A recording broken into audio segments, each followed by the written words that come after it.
Let me jump to the story from the Wall Street Journal. House backs creation of commission on January 6th Capitol riot. Former President Trump and GOP leaders urged Republicans to oppose the bill. So we're going to have some kind of 9/11 style commission on the Capitol riots. And I'm sorry, man, the Republican Party, I understand it's better than the Democrats for a lot of reasons. But why didn't they ever do anything about Black Lives Matter and Antifa when they had the power to do it? Well, we never really had the power to do it under President Trump. 2017? I mean, I guess they weren't paying attention. The first 2 years of the Trump administration, I mean, I would argue that the Black Lives Matter and Antifa protests that really rampaged across the country, burned down federal courthouses. They burned down a police precinct in, I think, Minnesota. I mean, they were... That was last year, though, so... Republicans had lost the House at that point. But that's what I mean. I mean, I think that most of the violent protests that we saw happened after the Republicans had lost control of all three branches of government. How many riots were there over the past 4 years from far leftists? I don't know off the top of my head. Hundreds? I would say probably thousands. I would absolutely say thousands. A single one, not a single instance in 2017 and 2018. Warranted to Republicans any kind of action, but the Democrats get one, and they are going nuclear for months. A 9/11 style commission. This is the problem. The Democrats will stub their toe and blame the far right and scream at the top of their lungs, and the Republicans go, okay, and then you can literally get billions of dollars worth of damage, and the Republicans won't even send in National Guard to stop it. Trump will be like, please send the National Guard. And the Democrats in these cities are like, no. And he goes, okay. Well, I mean, I think part of the reason for that is that the Democrat Party, I mean, they have the largest super PAC in the world. I mean, they have, $1 billion corporate media, mainstream media that does nothing but fly cover for them and parrot their talking points, right? Sure. But why do Republican candidates care more about the opinions of the New York Times than their own constituents? Look, it's a great question, and it's part of what I think the Republican Party. I mean, look, if you're a candidate, right, and you're going to go out there on the parapet, be a Republican, be a conservative in this day and age, you have to know going in, Tim, that if the media, the main, not all the media, right, and I'm not trying to paint anybody with broad strokes here, but you got to know that the media is coming after you. Definitely. And you're not doing your job. You know that if they are coming after you, you're probably over the target, so to speak, to use military parlance, right? That's how I look at things. If they're attacking me, I know that I'm representing the people. And to me, ultimately, that's what this job is about. This job is about representing the people and being there for them, which is why, I mean, look, I think 2020, like running a campaign in 2020 was an unbelievable experience for me because I didn't know anything about campaigning. It was the first time I've ever done it. So I learned a lot. But one of the things that's just so important for Republicans, right, moving forward is not being beholden to like the big money, right? We had 45,000 individual donors. Because of that, we weren't really beholden to any sort of special interest corporation or even the Republican Party, even though I'm a Republican running on the ticket. It gave me the freedom to represent the people in the best way that I saw fit. And I think we did that to great effect. And we're going to take it to the next level on the Senate race. But yes, you as a Republican in this day and age, you have to be willing to stand on the parapet and take shots from the media, because if you're advocating for what you believe and what the people that you represent believe, they're coming after you. I just got very little faith in anyone to actually be a leader in terms of standing up to the establishment, which is mostly Democrat, some Republicans. There's a reason why people like Marjorie Taylor Greene, even after everything she posted and said and then apologized for, and it's because she's feisty. She's a fighter. She fights like Donald Trump fought. And so she raises, $3-something million in the first quarter. So they can criticize her and smear her all she wants, and she revels in it. And people see that, and they're like, finally, someone is standing up. But 100% look at this. Ted Cruz goes to Cancun or whatever, right? So it's get the power outage, the freeze in Texas. Ted Cruz he flew to Cancun. Is that where he went? Yeah, I think he just to take his family down there. Regardless, the media freaks out, and then he's flying right back overnight. I'd have been like, you know what? Now the media's freaking out. I'm going to take a picture of myself, my feet up, sipping a martini, being like, is this what you want? Don't play stupid games. Now, he said he was just there to fly his family there and back. Sure, whether you want to believe him or not, I think he was going on vacation, and honestly, I don't care. You know what I do care about? well, I'll say this first. Probably a bad move to be a representative of your community in a time of crisis and be like, I'm going to go to the beach. Nah, like, running for office, being in office is more than just showing up in Congress and talking. It's being a leader for your community and helping build that culture and lead by example. But if you want to go on vacation, I'm not going to cry about it. I'll tell you what really bothers me, that the media screamed and he was right back.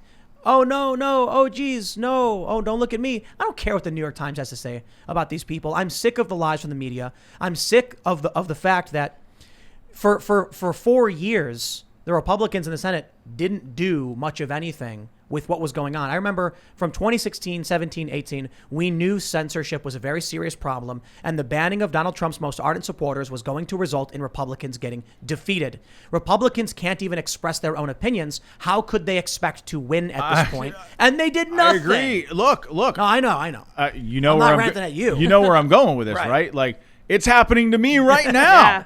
Yeah. Look, if you want to think, you talk about big tech censorship. I'm not. Section 230 is one thing. I don't think I necessarily support that because it hurts people like you, right? Like, but the repeal of Section 230, or repealing Section 230 hurts independent. It needs to be reformed. It needs to be reformed for sure, right? Something needs to be done about big tech or state level laws, which we're seeing, Texas and Florida. Yes, but look at what's happening to me. I'm a Senate candidate in the state of Pennsylvania, in arguably the biggest Senate race in the country, right? Senate control depends on the state of Pennsylvania, right? And go to Google right now, right? Just do it right now for your viewers. Like, search Sean Parnell Senate on Google and see if you can find my campaign website. NBC News is the first link. Then your Twitter account, Politico. I raise money on my campaign site. The only way I raise digital money is on that campaign site. Google has a monopoly on search engines, right? So you go and go, you got to be a forensic data analyst to find my website on Google. Now, if you're watching the show, go to Yahoo or go to Bing or go to DuckDuckGo and punch in Sean Parnell Senate and see what comes up. Let's go to Bing. Yeah, just see what comes up. Bing. Sean Parnell Senate. Just do a search, yeah. Hey, there you go. It's the first one. It's the number one. So here's the thing. Hold on. Yeah, Sean Parnell, former governor of Alaska, is actually the card that pops up. But your website is so that's the point. So look, candidates. We already talked about, like, there's a direct correlation between your ability to raise money as a candidate and getting your message out. The Republican Party, they don't give you money. It's all about your ability to raise money. Now, you want to talk about big tech having their finger on the thumb or their finger on the scale, tipping the scale in one direction. Now, Google any other candidate in the state of Pennsylvania. Who would you be running against? There's just Google a guy named John Fetterman, the lieutenant governor of Pennsylvania.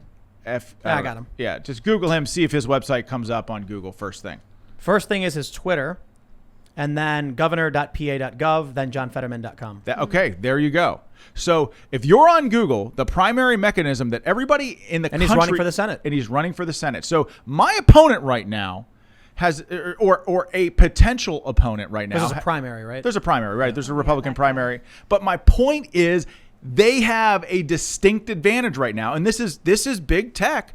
I'm telling you, this is big tech putting their thumb on the scale, helping one side over the other. So yes, there needs to be reform. And by the way, this hinders my ability to raise money and get my message out. So smash my Win Red link and contribute to my campaign, because you can't find it on the website. And I'm gonna need all the help I can get in the Senate race in Pennsylvania. You do, but I think it might be too late. So what year was it that Alex and Milo and everybody got banned? Was it 2018? Yeah, that was Yeah. a couple of years ago. It was 17 or 18. Paul Joseph Watson got his Instagram taken down, and it was just like selfies in the sun or whatever, banned from Facebook. Milo, Alex. Now, people might not like them, but a lot of people do like them, and they were some of Trump's biggest supporters. And it was obvious. Get rid of the largest communities where people gather to support Donald Trump and other populist politicians, and you will beat them. And it happened. It happened over and over and over again. It kept happening. And I talk about this because I made a segment, something about Republicans are too stupid to deal with censorship to save their own careers. And here we go. Now they're not going to win. They're going to win where it's deep red.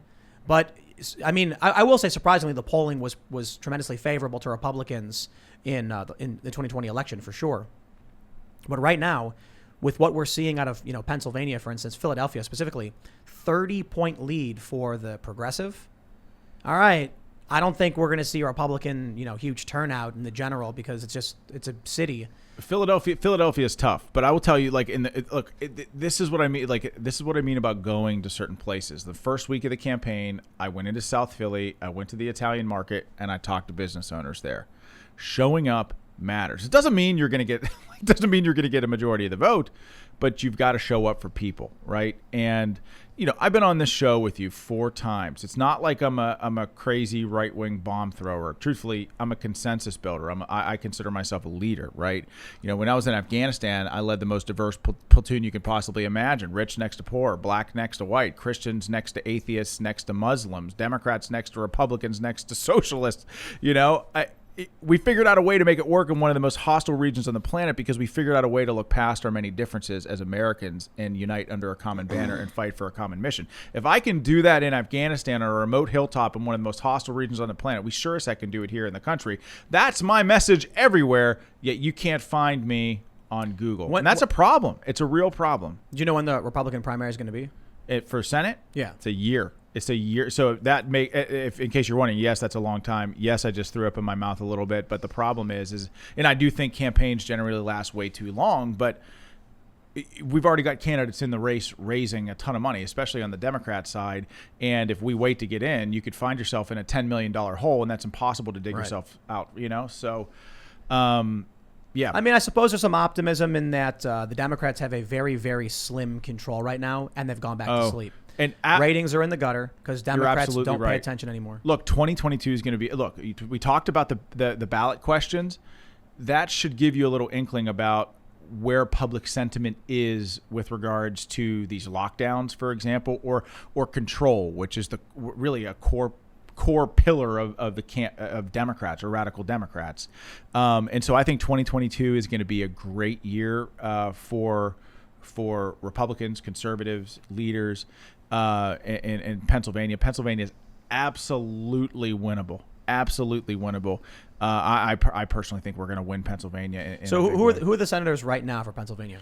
Senator Pat Toomey, his seat's being vacated, right? So he's a Republican, and so there's an open seat. Right, it's an open seat, so you wouldn't be campaigning against an incumbent. You've got an open seat. It's the first time there's an open seat in Pennsylvania in a very long time.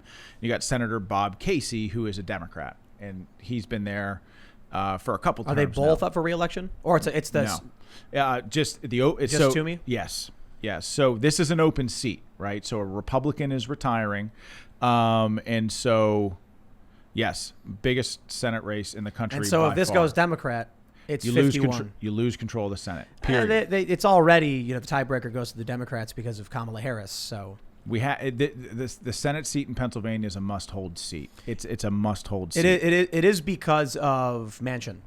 Manchin is the West Virginia Democrat who's Democrat, and the Democrats are outraged because they call him like the guy, the gatekeeper, the key holder. That's right. If you lose Pennsylvania and it goes Democrat, Manchin's out, doesn't matter anymore. Now he can side with the Republicans and the Democrats win. You're 100% correct. And I mean, Senator Sinema, right, out of Arizona is sort of holding the line with Senator Manchin as well, right? But without Pennsylvania, the path to the majority is through Arizona, right, against Senator Kelly, a Democrat, or in New Hampshire, right? Pennsylvania. That's why my campaign motto is "Win Pennsylvania, Save America," because we are the true hedge against the radicalism of the new progressive left. This is 2022. This is 2022. So it's also possible that Republicans take back the House, which even 538 right now is saying Republicans are likely going to win back the House. I'm not entirely confident unless we start seeing some actual populists, run and win many of these seats. Because if we just get more, establishment types like Cheney's or Kinzinger's, then just meaningless. Candidates matter. Candidates matter a lot. And it's not just about, if you're out there and you're thinking of running for office, whether it's local, state, federal, it's not just about your ability to articulate a message, okay? It's about your ability to fundraise, and it is not easy, right? Fundraising means that you're on, people think that me running a campaign, first of all, is like on stage with Trump, at a rally in front of 50,000 people. And yeah, that happens. And yeah, that was an unbelievable experience to be a part of that. But that's 1% of it.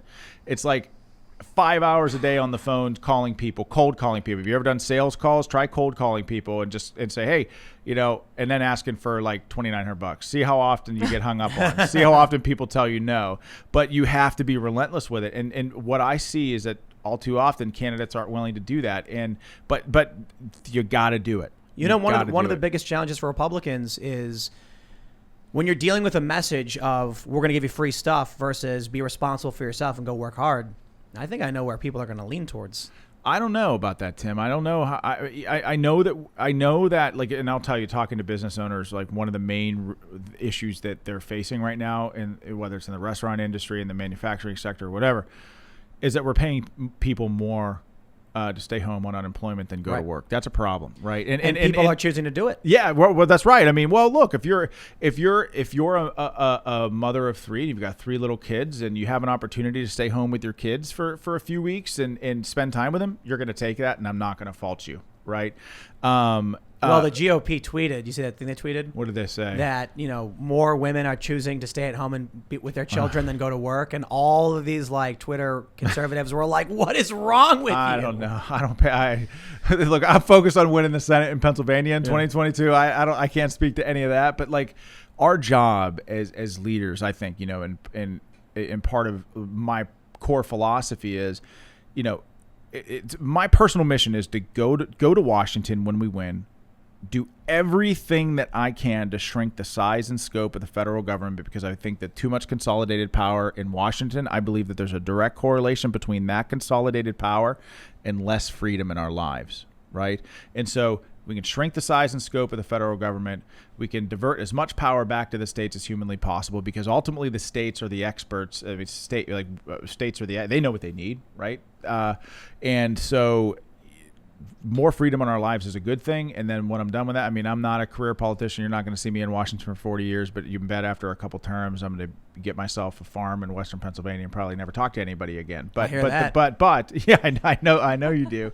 But the point is that I think by and large, it's our job to advocate for things like pro-growth policies, right? Like low taxes, letting people keep more of their own money, rolling back regulations to make sure that Pennsylvania is a place where people can start a business and not feel like it's too onerous of a process, right? Protecting the energy industry, understanding that there are a couple different pillars underneath that issue, one of which is the economic issue, people paying more for gas right now than they probably should, more to heat their homes. That economic issue disproportionately affects middle income to lower income families. Like, we don't want that, right? We want those families to be lifted up and keep more of their money. So to the extent that we can be energy independent, it's good for middle class, lower income people. But there's also significant national security implications for it. You look at what's happening now, right?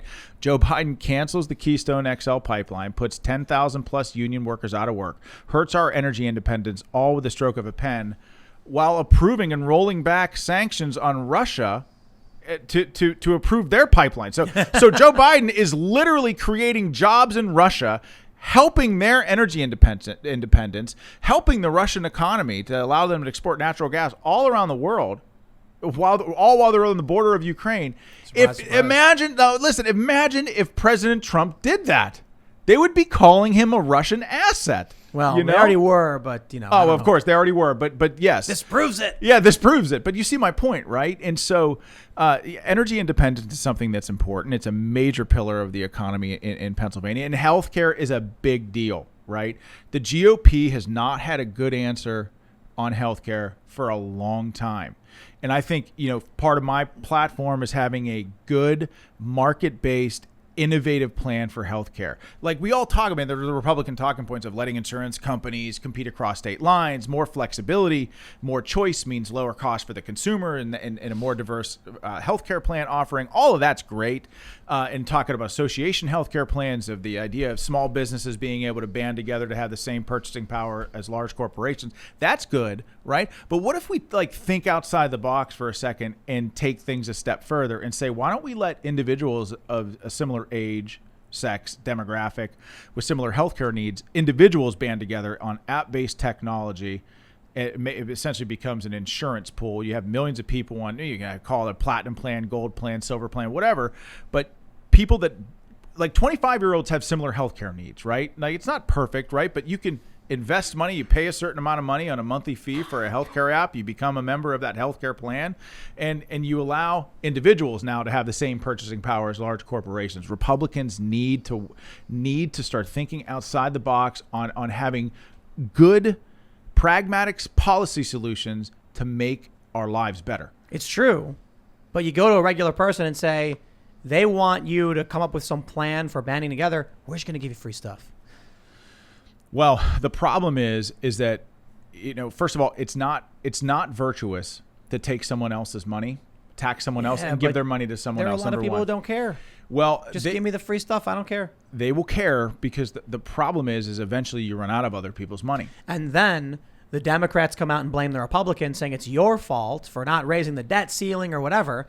And so you look at what's going on with these police, and they defund the police. There's then no cops to deal with crime. And they say, see, look, the cops aren't even doing anything anyway. They use the problem they create to then advocate for more destruction of the system. Well, you can't just be like free healthcare, which is what they keep saying. And regular people who don't know are like, I'll vote for that. And they're like, okay, now how do we do it? Well, you can't. So let's just fake it till you make it. So they're like, print more money, I guess. I think AOC actually said deficit spend. Oh, right. Just basically you're just talking about stripping away the value of the working class from their savings to fund healthcare. Yeah. It's distribution. It's not even just healthcare. If you're looking at so Joe Biden, I think in his first 100 days as president, infused something like $2.5 trillion of cash into the economy. And what you're seeing is not just a lackluster jobs report. I think they expected, close to 1 million jobs. They got 250,000. It's absolutely horrible, right? So there was that. In addition to inflation just this month, 4.2%, right? Now, inflation means the dollar individuals have less purchasing power. Their dollar is worth less. It's basically, inflation is a tax on everybody. And again, it disproportionately affects middle to lower income people. When you want to look at inflation, you see inflation reflected in the cost of our commodities. Like, try to go and buy lumber to build a deck on your house, and you're going to spend probably 5-6 times as much on that wood, right? So inflation is not just on our doorstep, it's here. Joe Biden, for all he talks about, no, he's not going to tax people that make less than $400,000 a year. First of all, I wouldn't believe that. He's going to, okay? But inflation is a tax on the middle income. It's a tax. It's on middle income families, right? Not being energy independent essentially is a tax on the middle income, lower income families. So what the point that I'm building to here is that it's our job as leaders in the Republican Party to have policies and be able to specifically articulate those policies that advocate for pro-growth positions. And they can't just be talking points. You have to talk about why it's important to make, to advocate for policies to make Pennsylvania prosperous, right? Thanks for checking out this clip from the Timcast IRL podcast. If you want to see the full show, come back to this channel, youtube.com/TimcastIRL, Monday through Friday at 8 p.m., where you can leave comments and super chat, and we actually will read your comments on the show. Don't forget to like, share, subscribe, and if you want exclusive members-only content segments you can't get anywhere else, go to timcast.com, become a member, and we even have full bonus episodes. Thanks for hanging out, and we'll see you all next time.